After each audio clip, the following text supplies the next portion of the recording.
Hey, this is our lesson for tonight. We're going to be looking at adding and subtracting fractions with unlike denominators.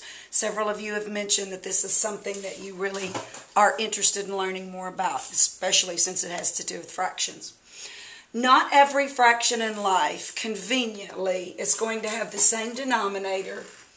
Sometimes there's recipes that might call for a half cup of flour and a fourth cup of sugar, and how much will you use altogether? Or when you're sewing, the shirt will take 2/3 yards of fabric, but the pants need 1.5 yards. So not everything in life is going to just conveniently have the same denominator or bottom number.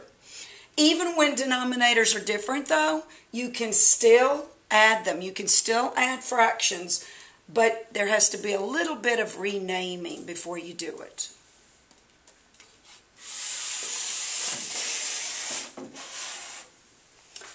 When we say renaming, what we really mean is that the fraction is changed to an equivalent amount. An amount that names the same amount, just has a different name. The original value of the fraction, though, does not change. The fraction's value is the same. Here's an example. I've used this in class. Before I married Mr. Huebner, my maiden name was Davis. And then when I got married to Mr. Huebner, my name changed to Huebner from Davis. I didn't change. My personality was the same. My eye color was still the same. I was the same person, only my name changed. And this is the same way it is with fractions. When we change them to equivalents, the original value of the fraction does not change.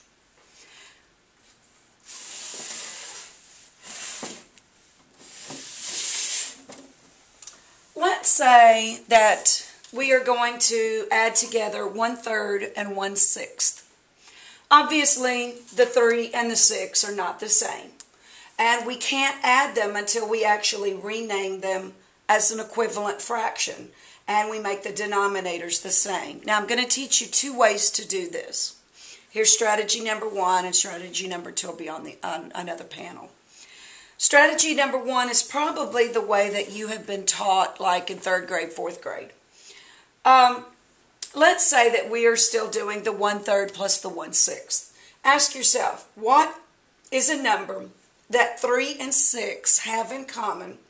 In other words, they can be multiplied by the same number. They can be multiplied to get the same number. Now, they might be multiplied by different numbers, but their answer, the product, is going to be the same. 3 and 6 both have 6 in common. They both have 6 in common. The reason is 3 times 2 is equal to 6, and 1 times 6 is 6. So their products both are 6. So we could rename the fractions like this. We could say 1/3. I know that to get a 6 here on the bottom, I need to multiply the 3 by 2. So 3 times 2 is 6. I have to do the same thing to my top number. I'm going to multiply it by 2. So this is by 2, this is by 2. 1 times 2 is 2. 3 times 2 is 6. So I have now renamed 1/3 to 2/6. It's the same amount, it's just been renamed. I'm going to leave 1/6 the same because it has a 6 on the bottom. I don't need to change it. So 2/6 plus 1/6 equals 3/6. This can be simplified to 1/2. We know that 3 and 6 both can be divided by 3. 3 divided by 3 is 1. 6 divided by 3 is 2. So my answer is 1/2.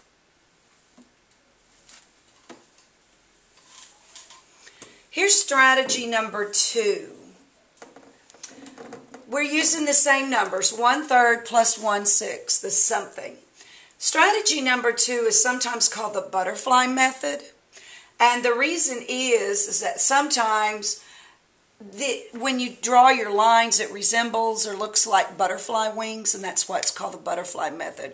Or cross multiplying, you could call it that too.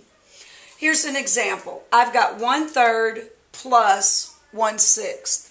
Here's what I do. I cross multiply. 3 times 1 is 3.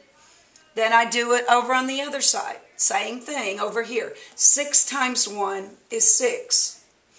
With the bottom numbers, I'm going to multiply these. I'm going to say 3 times 6 is 18. I'm always going to multiply here. Now I'm going to add them just like I normally would. There's an addition sign there. So this is now 6. This is now 3. 6 plus 3 is equal to 9. This bottom number is 18, so I leave it as 18. And my new fraction that I've now added is 9/18. I can simplify this. I know that if I look here that 9 and 18 both have 9 in common, I could divide them by 9. 9 divided by 9 is 1. 18 divided by 9 is 2. So either way, either strategy that we use, we are still going to come up with 1/2 as the answer. So that works. That works out well. Either strategy we use, you still get a 1/2. Some students like the first way much better. Some students like this way much better. It just depends on what works for you. All right. Now, does either of these strategies work the same for subtracting? Yes, they do. Here's an example. 3/4 minus 1/8. All right. We will cross multiply here. 8 times 3 is 24. 4 times 1 is 4. Multiply the bottom numbers. 4 times 8 is 32. Now we can subtract. See, there's a subtraction symbol. 24 minus 4 is 20. Our bottom number is 32, so we keep that the same.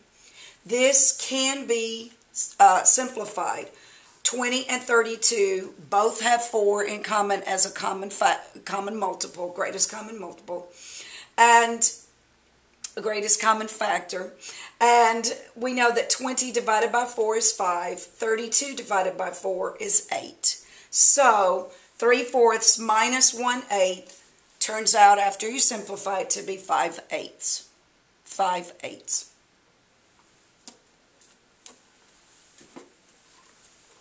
Let's try just a few more. 2/6 plus 1/2. All right? 2 times 2 is 4. 6 times 1 is 6. 6 times 2 is 12. Okay, that's my bottom number. Now I'm going to add, because it says to add. 4 plus 6 is 10. My bottom number is 12. If I simplify it, I know both can be divided by 2. 10 divided by 2 is 5. 12 divided by 2 is 6. Here's another one to add. 3/8 plus 1/5. 5 times 3 is 15. 8 times 1 is 8. 8 times 5 is 40. Let's add. 15 plus 8 is 23. 40 is our bottom number, so we put a 40. It's already in simplest form. There is nothing that 23 and 40 can be divided by. Remember, it has to be the same number, and there's nothing that both can be divided by. So it's already in simplest form. Let's try a subtraction problem. 7/10 minus 1/3. 3 times 7 is 21. 10 times 1 is 10. 10 times 3 is 30. Now we subtract. 21 minus 10 is 11. And then, of course, 30 is on the bottom. That's 30. Here's 4/7 minus 1/2. 2 times 4 is 8. 7 times 1 is 7.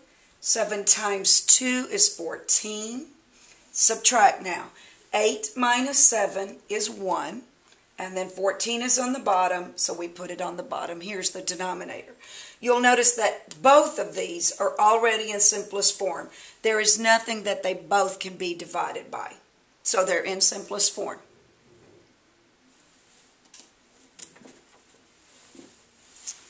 All right, quiz yourself.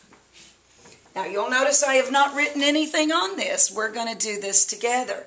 You might be asking, though, why does she always start here first? Could she start here first? Sure. I just tend to do that first. But you could start and go this direction first. In fact, let's do that. 8 times 1 is 8. 3 times 4 is 12. 8 times 3 is 24. Now, let's add. 12 plus, because it's plus, 8 is 20. We have a 24 on the bottom. So that becomes our new bottom number. What do these both have in common? Because obviously I've got to simplify that. They both have a 4 in common as a factor. So 20 divided by 4 equals 5, and 24 divided by 4 equals 6. So simplified, our fraction 4/8 plus 1/3 is 5/6. 5/6. Here is a subtraction problem. 5/9 minus 1/2. Okay, again, 9 times 1 is 9. 2 times 5 is 10.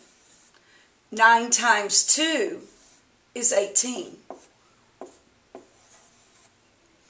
Now, since this is subtraction, we're going to subtract. 10 minus 9 is 1. 18 is on the bottom. 18 is on the bottom. And our answer is, our difference is 1/18. So 5/9 minus 1/2 would be 1/18. If you have any questions on this, you could always replay it back, and go over it again. Our practice problems for tonight, this is where you'll write it on your homework guide. This will be on section 3 called practice problems. There are 2. There's one that is addition and one that is subtraction. So write these down for number 3 on your homework guide, practice problems. Work them out. Some of you are only writing the problem down and then you don't solve it. So be sure to write it down and solve it. And if you have any questions, write that on number 4 about questions or comments, and we'll talk about it tomorrow in class. All right? Thank you.